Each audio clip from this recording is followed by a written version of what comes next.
Olá pessoas, esse é o canal do Nebula, meu nome é Clarice e hoje a gente vai falar de Dragon Age de novo, mas a gente também vai falar de política.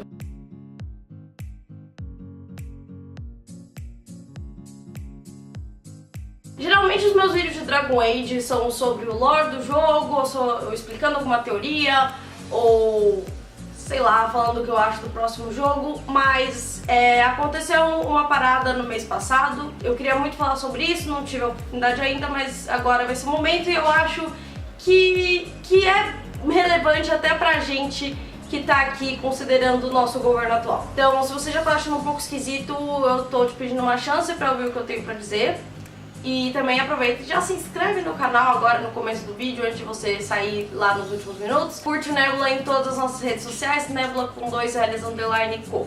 Depois que saiu o teaser do novo Dragon Age, né, a gente não sabe exatamente ainda o que eles vão fazer com isso, mas enfim, do The Dreadwolf Rises, que eu falei no meu último vídeo sobre o Dragon Age, eu fiz uma análise. Se você não viu o vídeo ainda e se você estiver em dia com todos os spoilers, eu recomendo. A galera começou a seguir o John Epler, que é um dos caras que tá trabalhando no Dragon Age atualmente. Ele já estava no Inquisition, né, e continuou trabalhando.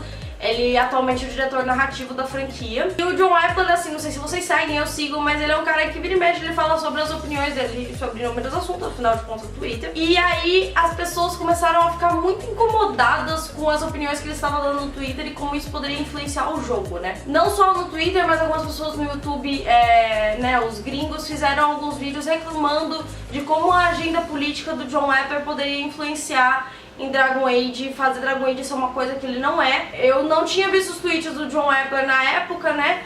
Eu vi primeiro esses vídeos e aí eu já pensei, nossa, mas por que tá acontecendo? Eu fui assistir o vídeo, aí eu entendi o que tava acontecendo e aí eu fui ver o tal dos tweets do John Epler que deram essa polêmica toda, então eu vou ler aqui o que ele falou. Eu vou colocar o link da thread aqui nos comentários em inglês, mas eu vou traduzir agora. Algumas pessoas estão me falando, depois de verem meu perfil no Twitter, para não trazer políticas para o jogo, né, o Dragon Age no caso. Dragon Age sempre foi sobre pertencimento, sobre perceber que a sua família é mais do que a sua família de sangue, e sobre celebrar a diversidade e as diferenças. E vai continuar sendo assim. Dragon Age é sobre esperança, sobre amor, amizade, as forças do bem, e como no final o que a gente tem, o que temos uns aos outros. Pra terminar, a arte é política. É muito mais fácil ignorar isso quando a posição política parece com a sua. Eu uso o meu coração e as minhas crenças na minha manga, e sempre vai ser assim.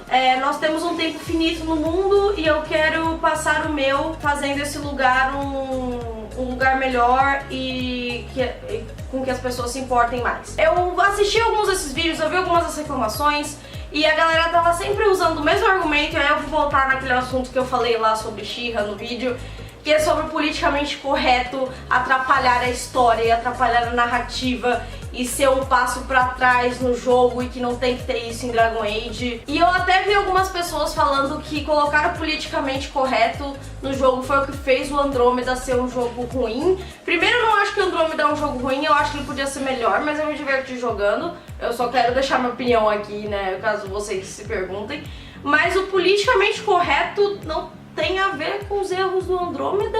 E aí você pode me falar, não, mas o Origins, que era o melhor jogo de Dragon Age, é nessa época que eles colocavam menos, então a diversidade tá atrapalhando. E aí a questão política que tá atrapalhando. Se você acha que não tem questão de diversidade e política no Dragon Age Origins, talvez você devesse jogar de novo. Se você não viu, ou você tá ignorando, ou você de fato não pegou essa parte. Tudo bem se você não tiver pego essa parte. A Rebecca, por exemplo, quando ela jogou Origins, ela não jogou todo. Mas ela pulou várias cutscenes e ela realmente perdeu algumas coisas do jogo, acontece. Ou sei lá, às vezes você não sabe tão bem inglês, você tá jogando em inglês, e aí você perde algumas coisas também. Quando eu jogava em inglês, quando eu era mais nova, eu também perdi umas coisas da história. E Dragon Age, especificamente, ele fala muito sobre esses assuntos, desde sempre falou. E quando tem uma parte do fã não tô incomodada com coisas que o jogo sempre fez, eu resolvi fazer esse vídeo até pra explicar um pouco isso. Eu não vi a comunidade brasileira reclamando disso, mas eu também confesso que eu tô muito por fora da comunidade brasileira de Dragon Age. Antes de chegar no ponto específico de como a política tá no Dragon Age, eu queria falar sobre algumas questões que eu vi umas pessoas reclamando quando estão reclamando do que o John Epler vai fazer com Dragon Age, né? Primeiro que as pessoas reclamaram sobre o que ele falou sobre o que o Dragon Age é, sobre as pessoas estarem juntas, sobre empatia, sobre diferença, essas coisas. E aí algumas pessoas falaram que não, o jogo é um RPG, portanto esses temas você tá vendo isso de uma forma rasa, que você só jogou uma vez e de uma forma, porque se você tivesse jogado de outro, você veria que são outros temas, porque os temas variam de acordo com as suas escolhas. E assim, não é bem assim que construção de história funciona.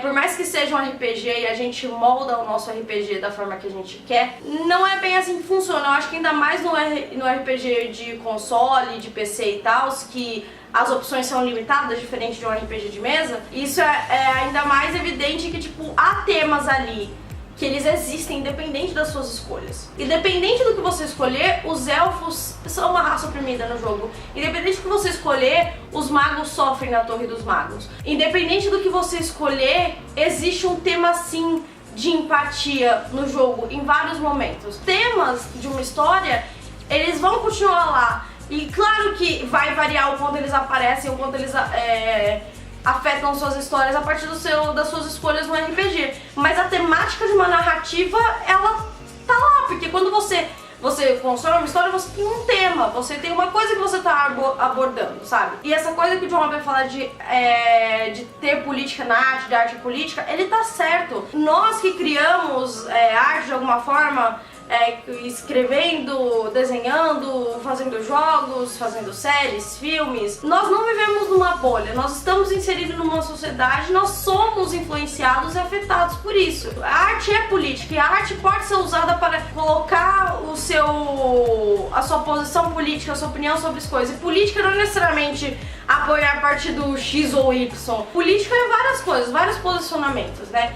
Tanto que diversidade e inclusão entra nesse aspecto. É impossível você dizer que uma arte não pode ter nenhum traço de política, primeiro porque não vai acontecer, não tem como, né? Porque a pessoa que está fazendo vai ser influenciada de alguma forma, ela percebendo ou não, a gente cria arte para se manifestar, para se expressar sobre alguma coisa. Fingir que a arte não tem ligação com política não só tá limitando o que a gente pode fazer com arte, como é falso, é mentira, não tem como. Se o seu posicionamento for ser neutro, isso já é um posicionamento político, por mais que você ache que não. Então vamos voltar para Dragon Age especificamente e falar por que me surpreende toda vez que as pessoas teimam que Dragon Age não tem lugar pra política. Uma das coisas que eu sempre gostei em Dragon Age, lá no Origins, lá quando, sei lá, eu tinha 16 anos que comecei a jogar, era essa questão de inclusão, de como eles falavam sobre certos temas. Independente das suas escolhas, tem temas em Dragon Age, e um deles, por exemplo, são os elfos oprimidos. Os elfos são uma raça que, por serem elfos, eles são escravizados em Tevinter,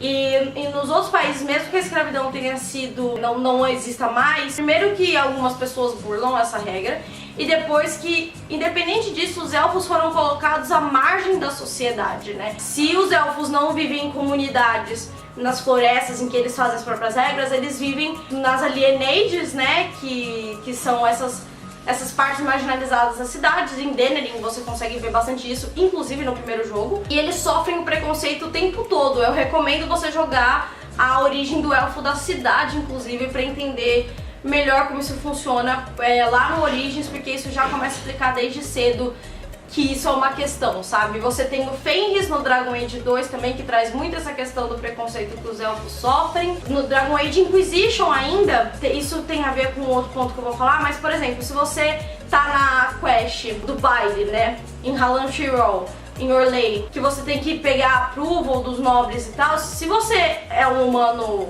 que não é mago, por exemplo, que foi no meu caso minha primeira gameplay, você começa com a aprovação ok. Se você é um elfo, você automaticamente já perdeu a aprovação por causa do preconceito da sociedade. No Origins, quando você chega em Denerim, vai ter a questão dos humanos oprimindo os elfos. Você pode até escolher ignorar isso, eu não sei se tem a opção de ignorar de verdade, mas enfim.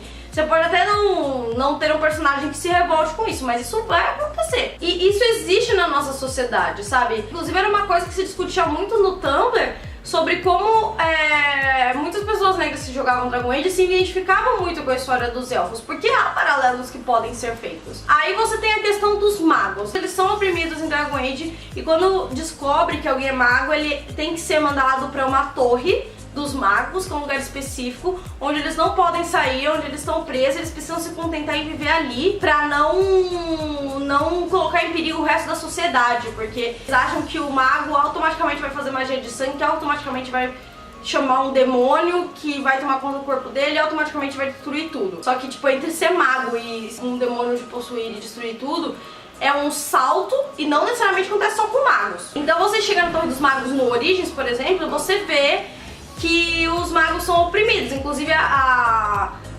confusão que acontece lá é por causa disso. E os Templários também são esse grupo que oprimem os magos, né? No Dragon Age 2, Dragon Age 2 é praticamente um jogo que fala não é só disso, mas é um dos temas centrais. É a briga entre magos e templários. E os templários já assumindo que todo mago é ruim e que tem que prender mesmo, porque é pra evitar que alguma coisa ruim aconteça. E no Dragon Age Inquisition, novamente, se você tá em Halan Shirol e você é um mago, você já automaticamente perde ponto por causa disso. E tem toda uma questão de como a nova divina no Inquisition vai lidar com a questão dos magos, se eles têm que ficar presos mesmo ou não. E aí tem muitos grupos de magos rebeldes que não querem mais ficar presos, não querem ficar mais à mercê dos templários. E muitas pessoas no fandom que eram LGBT se identificavam muito com essa questão dos magos, né? Que muitos personagens que são magos a gente vê tentam esconder a magia com que eles nasceram pra não serem colocados à margem da sociedade. Então dá pra fazer uns paralelos aí também. E eu sei que no caso de Dragon Age a gente tem Tevinter, que é um lugar que é dominado por magos, e os magos oprimem outras pessoas. E no caso são humanos magos oprimindo elfos, né? Então tem uma outra relação de poder aí. Eu sei que também tem escravos humanos, mas a maior parte da escravidão em Tevinter são com os elfos. Aí você tem outros pontos, você tem instituições que sofrem de corrupção, os próprios Grey Warden. Isso aparece mais no Inquisition. Os Seekers, que é eles têm relação com os Templários, mas não são exatamente. Eu já fiz um vídeo explicando os Seekers of Truth, se não me engano. Eles aparecem mais no Inquisition, inclusive é um ponto importante da personagem da Cassandra lidar com essa corrupção que acontecia dentro da Ordem. Os próprios Templários mesmos e como eles ao mesmo tempo se tornavam refém do vício de Lyrium, que eles eram forçados a ter, eles eram forçados a consumir Lyrium, e Lyrium é uma substância que te deixa viciado. Você tem também toda a quest no Origins sobre os anões, que é basicamente só política, e todo o sistema de castas que é completamente injusto e oprime muitos anões. Você tem a questão que aparece muito na DLC The Descent do Inquisition, que é sobre os anões apagarem a história no Shepherd e escreverem da forma que o líder atual quer, que é uma coisa eu acho que dá pra fazer muito paralelo com o que tem acontecido hoje em dia em relação à história do Brasil, como muitas pessoas querem que a gente ignore certas coisas que aconteceram, como algumas pessoas insistem em dizer que ditadura não existiu. Eu acho que tem que colocar nome aos bois, e como o nosso atual presidente fala que todos os meios de comunicação, nenhum deles é válido quando falam mal dele, e portanto ele é a única fonte de informação viável, porém ele bloqueia todo mundo que vai contra ele, enfim. Então, querendo ou não, toda forma de arte, incluindo jogos, né? Eu sei que há uma discussão se jogo é arte ou não, mas não deixa de ser uma forma de mídia de entretenimento e, portanto, vai ter sempre temas lá, vai ter sempre algum tipo de posição política, vai ter alguma coisa das quais ele está tratando. Você pode até fechar os olhos pra isso, mas não muda o fato de que está ali e sempre esteve, não é de agora. E não é só no ponto da BioWare colocar personagens LGBT, colocar mulheres ou personagens que não sejam só brancos na sua história. É também como a empresa busca ouvir essas pessoas também. Não é só nesse ponto de inclusão e de social justice wars estão acabando com o meu jeito de ser um homem dentro do padrão branco, cis, hétero, blá blá blá blá. É também na história que está sendo contada, né, de todos esses pontos que eu levantei e outros. Por isso que eu estranhei toda essa comoção e eu achei que valia fazer um vídeo sobre como a política entra nesse ponto. E também, até por causa do nosso momento atual, eu acho que desde o ano passado, ou desde sempre que eu escrevo, muito provavelmente, e agora ficou muito óbvia as minhas opiniões políticas sobre algumas coisas que estão acontecendo agora. E eu acho que no momento atual, o histórico político que a gente está passando, não dá pra gente dizer que as artes e as histórias não podem ou não deveriam, enfim, falar sobre dos assuntos da sociedade em geral. Bom, é isso, eu espero que vocês tenham gostado do vídeo, ficou gigantesco, eu peço desculpa, mas eu achei que era um assunto muito importante pra se falar. Se você gostou, novamente, se inscreve no canal, dá joinha no vídeo, compartilha esse vídeo pras pessoas. Se você tiver alguma dúvida sobre esse tema, querer que eu fale mais sobre esse tema ou qualquer outra coisa de Dragon Age ou não, escreve aí nos comentários. E é isso aí, a gente se vê no próximo vídeo.